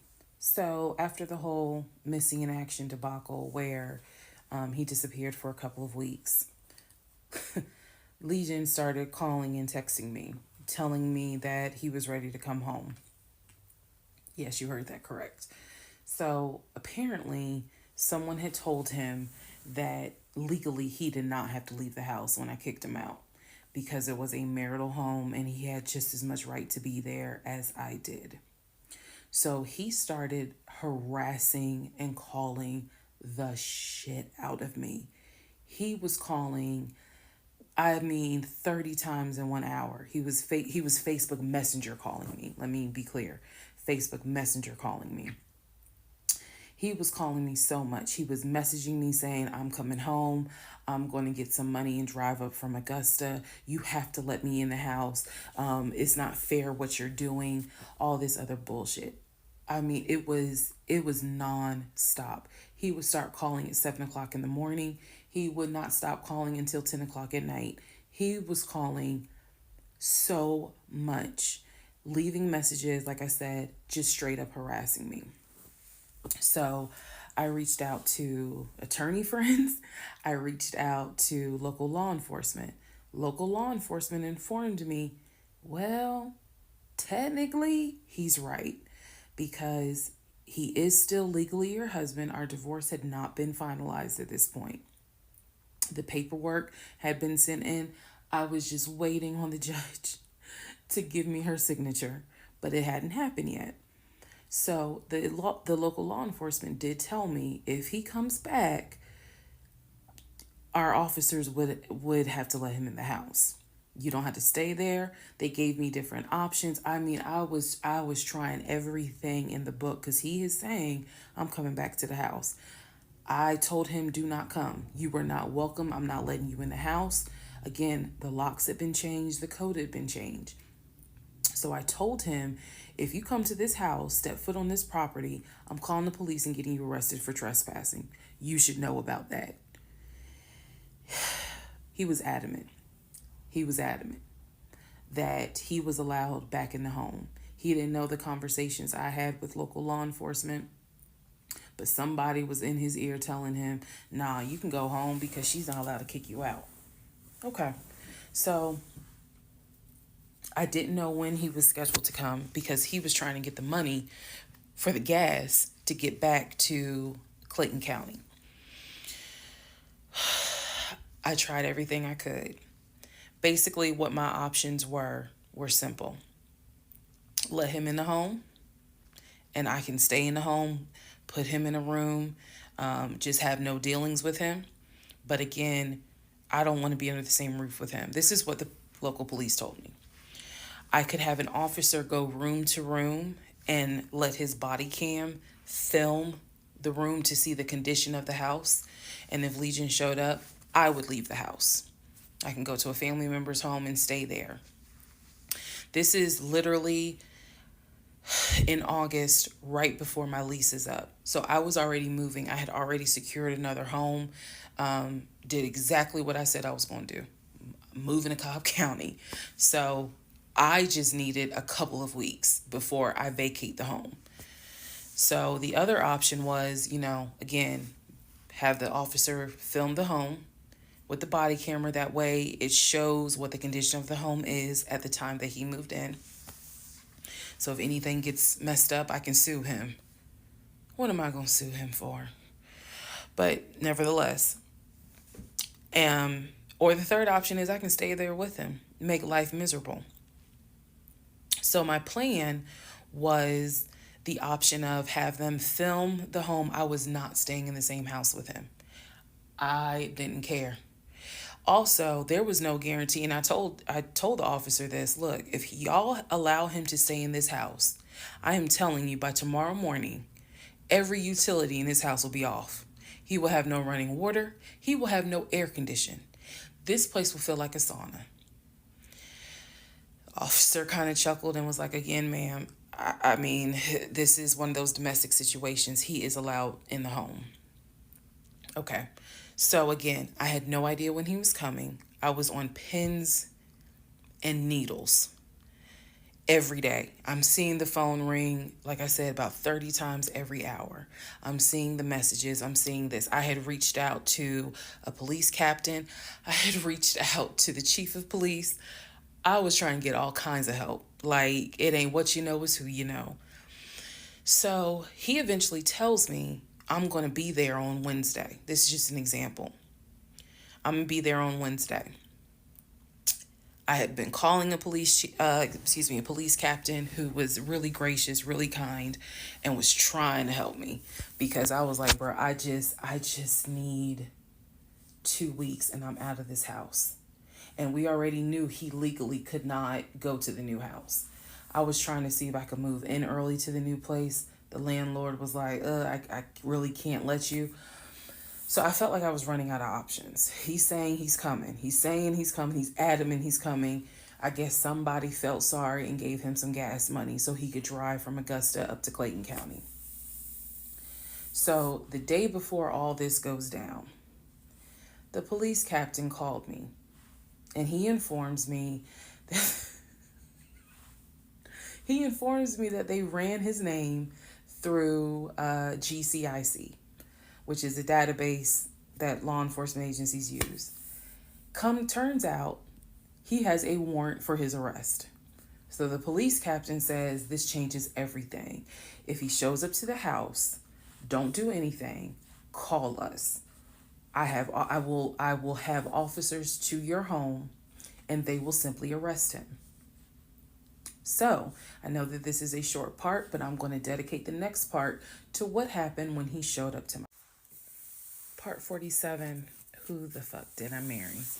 So, here's what happened. This was mid-August. Went to work. Went to work as usual. It actually happened on a Friday. I had to look at the dates. It happened on a Friday. Went to work. Still, he was calling me, texting me, messaging me that he was on his way. And so I was a bit on pins and needles all day. I was dreading going home, and that is a horrible feeling, to dread to go home.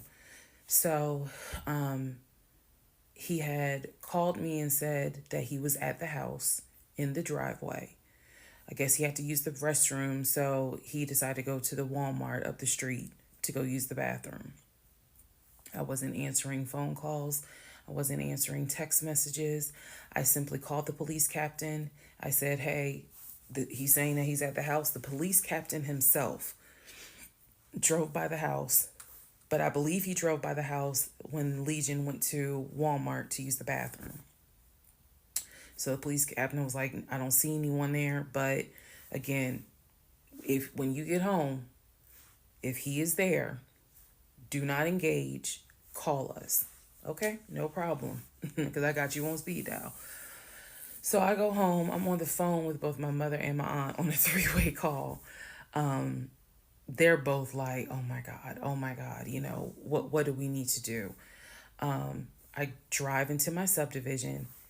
What he did not know was that he had backed into the driveway up against the garage. Normally, I park my car in the garage. But what he didn't know was that at the time I was driving a fleet car. So I wasn't even in my normal car. And I know that he was waiting to see my car, the Nissan Altima that he helped get, pull in to the subdivision and then pull in towards my townhome. That didn't happen. Because I'm in a different car, he didn't recognize it. So when I turned onto my street, as sure as it is hot in Georgia in the summer, that man was sitting in the driveway in his Ford Taurus. Okay? So I live at the time not far from a cul-de-sac. So when you go straight down, you just turn around the cul-de-sac to come back up. So that's exactly what I did. I went to the corner, turned off so that I can see the house, but he would not have been able to see me. I went ahead and called 911. I was very calm, told them exactly what the captain had told me to say.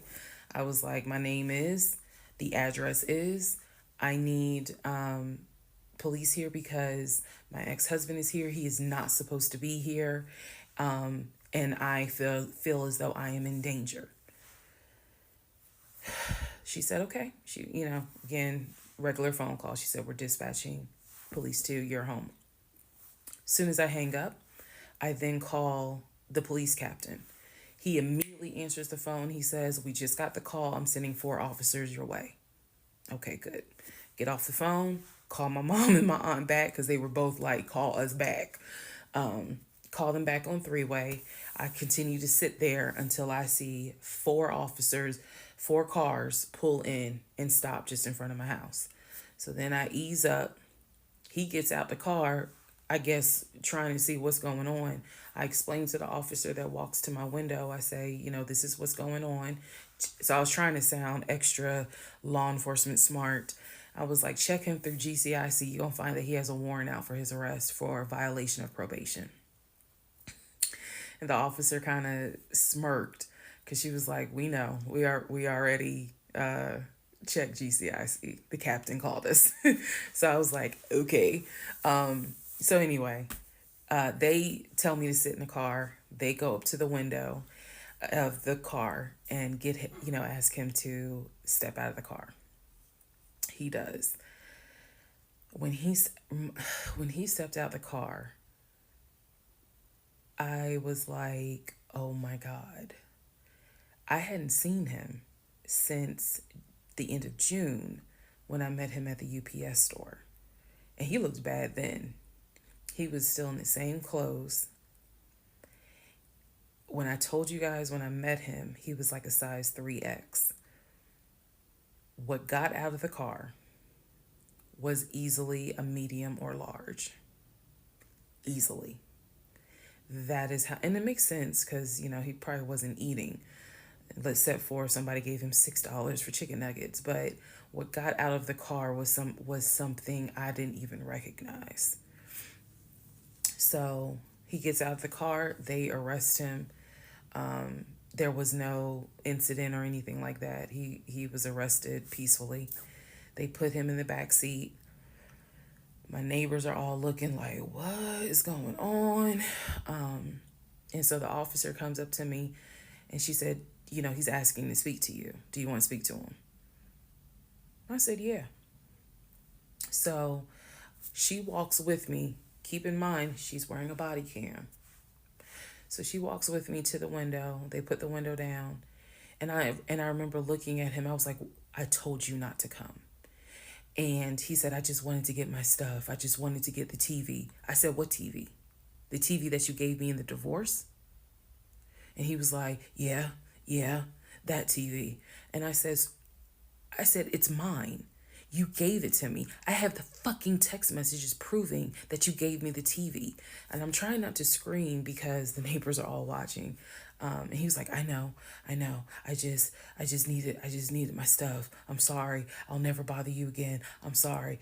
And so I look at the officer and I was like, you have me out here with 4 fucking police cars. You have embarrassed me to no end. You have made a fool of me. And you got the audacity to now be like, I'm sorry. I'm like, fuck, you're sorry. So the officer was kind of like, okay. I said, I never want to see you again. He was like, you won't. I'm sorry. I'm so sorry. So I walk off. The officer is like going through the stuff that was in his wallet. They took it out and put it on the roof of the car. So I'm sorry, the stuff that was in his pants, like his wallet, his keys, they put it on the roof of the car when they had him get out the car. And so she's just like, I said, did you catch all that on body cam? And she said, yeah. I said, he gave me the TV. And she said, yeah. She's like, we're going to take him in and we'll have somebody look at him, because in her words, she said he's definitely having a mental episode right now in the back seat. And I just shrugged and I was just like, my God, I just said, I just want to be done with him. I just want to be done. And so she was like, I understand. I totally get it. So his car is in my driveway. The keys and everything are, they took it with them because I guess since it was on him, they took it with them for processing at the jail. I think that's how that works, because I didn't see the wallet or the keys afterwards. So at this point, 4 officers leave. I go into the house. Everything's peaceful and calm. A few minutes later, I go outside to check the mail. What's in the mail but a letter from the court? I open it up. I go into the house because, again, it's hot. I had my wig on. My head is all sweaty and stuff. I'm just angry and just angry. That raised my blood pressure. So I go in the house. I sit on the steps inside the house and I open up the mail from the judge. And it's my final divorce decree. And I'm smiling right now. But y'all, when I got that divorce decree sitting on the stairs, I broke down into ugly Oprah tears. I broke down. It was as if a year worth of weight came off of me.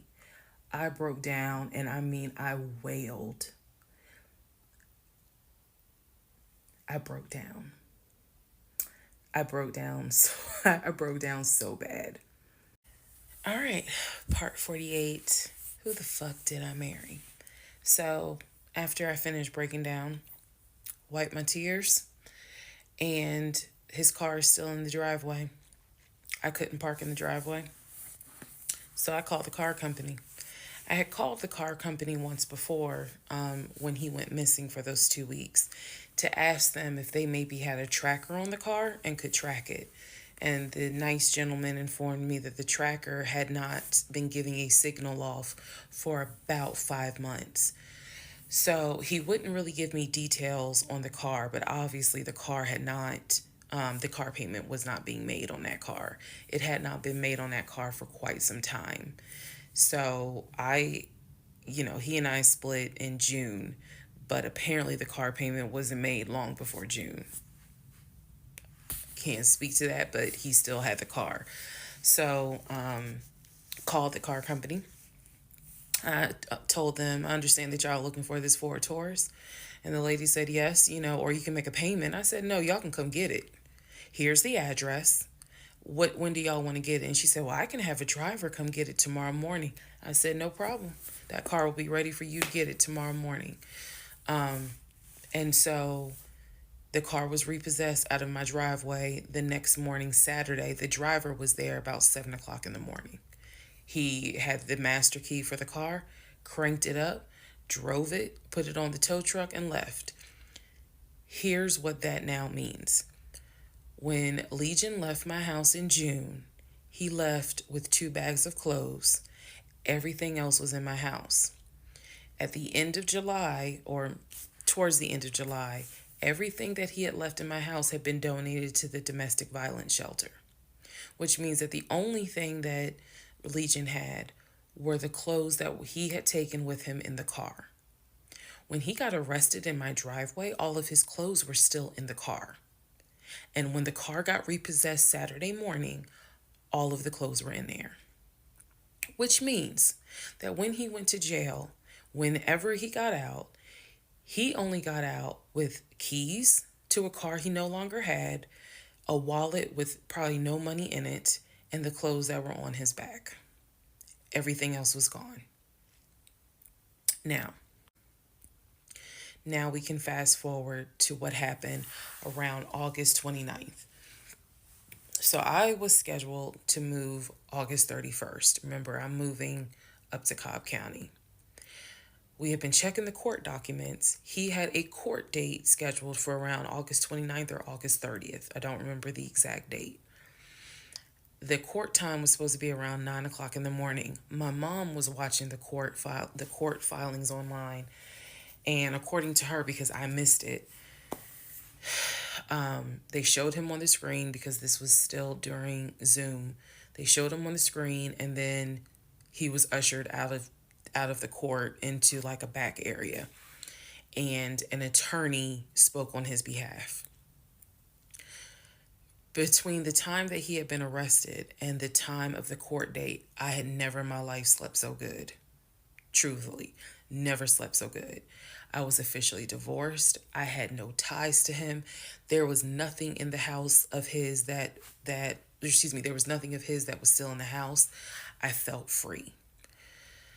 So, when the court date happened and my mom told me what she saw on the Zoom, I was confused. Is he getting out? Is he having to serve time? What's going on? I called the courts. I tried to speak to his attorney, and his attorney had a horrible attitude and was like, why are you calling me? And I informed him, I said, look, I'm a bit afraid of this man. So can you please just tell me if he is being released, or is he going to be kept, or if he is going to be sentenced to a longer jail term? He said no, he's not being kept in a longer jail term because the warrant had expired. So when the police arrested him, yes, it was a valid arrest, but the warrant had expired. So I believe the warrant had expired like 6 months earlier, but of course it wasn't put in the system. Which means that if the court date is August 29th, he's going to be released August 29th or August 30th. I'm moving August 31st. So my mom was just like, please just spend the night at your aunt's house. Like, just spend the night at your aunt's house, then go back to the house during the day. The movers will be there, and then just move. So that's exactly what I did, because there was concern that he would get out of jail angry and catch a Uber with no money and come back to the house, either for retaliation or because he's just in a fucking manic mode. And so that's where he went. I really didn't want to take any chances. It's just that simple. I did not want to take any chances. I knew that at that point, legally, the law's on my side. Y'all are divorced. You have no reason to be at this home. I knew that that's what the police would say. But I wasn't 100% sure, because truthfully speaking, I did not know this man. We can make all the jokes we want. I did not know this man. I thought I knew him, but you never really know a pathological liar. So, needless to say, he got released August 30th. I went to my aunt's house for the night. August 31st, I went back to the house. The movers were there. They packed me up, and we got out of there so quick. I think they packed me up in about 2 hours. I honestly told them, there is extra money in this if you guys can get me packed up, meaning loaded up onto the truck, because everything was packed. But I explained to them, this is a domestic situation. I need you guys to move quickly. When I moved out of that house on August 31st, anything that Legion touched, I got rid of. I sold the furniture. I sold dining room tables. I donated plates, glasses. When I tell you, I moved out and I started over. I completely purged my life. Completely started over. I mean, I was not willing to take a single item into my new home that reminded me of him. From the dishes in the kitchen to the towels in the linen closet. When I tell you Amazon and Ross were my best friends, I mean they were my best friends, because I could not fathom moving into a new home, a new space, with anything that reminded me of him. I sold the bed, got a new bed. If he had bought me clothes, I got rid of them. If he bought me shoes and purses, okay, I kind of kept the heels. But everything else I got rid of. So I completely purged my life. Completely. Started over from the bottom in terms of just the move. I could not take any piece of him with me. Could not. Part 49, who the fuck did I marry? So after the whole, I moved and I started over, basically, completely started over. So there was a period of time where different people had reached out to me, people who knew him. Apparently, he was still trying to find a couch to sleep on. And so one guy in particular had reached out to me because I guess Legion had asked him if he could come and stay with him and his family, because he was homeless and had nowhere to go. And so he had lied and told the guy, because again, he's a liar. So he had lied and told the guy that, I had kicked him out. We're divorced. I had taken all his money. And so that's why he's homeless. So the gentleman simply was reaching out to me on Facebook to confirm what is actually true. And he and I talked, because he ended up calling me. He and I talked for a while. Very respectful, really nice guy, very compassionate. And so I told him, I was like, I said, we are divorced. So I have nothing to do with him. I said I wouldn't bring him in my house with my family if I were you, but that's just me. And so the guy was like, lady, he didn't say lady, but he was like, lady, you dodged a bullet. He was like, I know you may not see it now, my sister, but you dodged a bullet. You dodged a bullet big time. And so, just in talking to him, he was very encouraging. Like, it sounds like you got a good head on your shoulders. It sounds like you a good woman. And no, he was not flirting at all. He was like, it sounds like you a good woman. And I really hope this does not mess you up. Like, don't let him mess you up. Don't let him, like, diminish your shine, kind of thing. And I appreciate that. I did. Because at that time, again, had moved into my new place. 2021 was the worst year I ever had. I'm not saying that so that 2024 can be like, hold my beer. But 2021 was a dark year.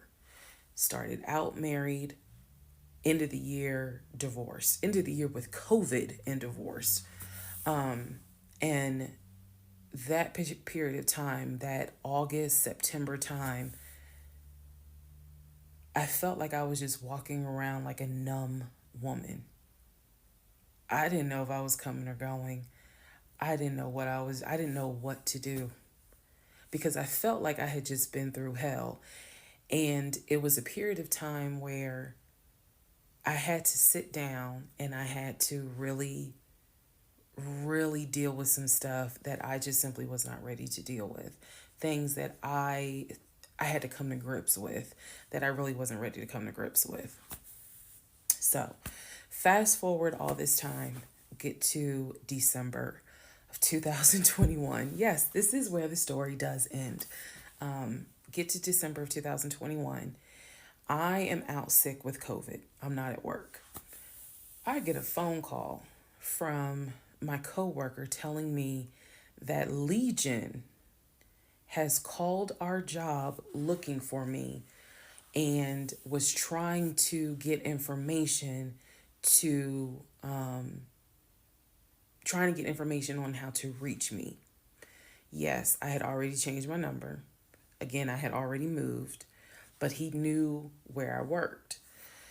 So apparently he had called trying to find me, and the person that answered the phone was like, we're not going to give you that information. So he said, well, can you ask her to give me a call? I'm just trying to get a hold of her so I can get my stuff. The stuff he's talking about are those tote bags from July. So he was calling. And it was a problem. He was trying to reach out to me on Facebook. He was trying to reach out to family members on Facebook, trying to get me to call him so that he could make arrangements to come get his stuff. The devil is a lie. So my friend Tracy, who came to my rescue again, my friend Tracy was like, okay, here's what you're going to do. She said, you're going to send him a message and you are going to say these exact words. I sent him a text message. She said, and she told me, you're going to send a text message because it's going to be time stamped. And basically the text message says, I do not have your stuff. I did not have your stuff. I have nothing that belongs to you. If you continue you are disrupting the work of my job by calling and asking for me. We have no contact with each other. I will send you a copy of the divorce decree that shows whatever is in your possession you own and whatever is in my possession I own. If you contact me directly or indirectly ever again, I will get a restraining order on you. Now, for those of you who are watching this in 2024, and you're probably like, wow, she's dramatic. Please understand that what I just said, I meant. I mean that. If you ever try to contact me directly or indirectly, I will get a restraining order. I have it in writing. I've always had it in writing. And if I need to rewrite it again in 2024, I will, because the boundaries still stand. And that, ladies and gentlemen, is the last time I had any contact whatsoever with my pathologically lying ex husband.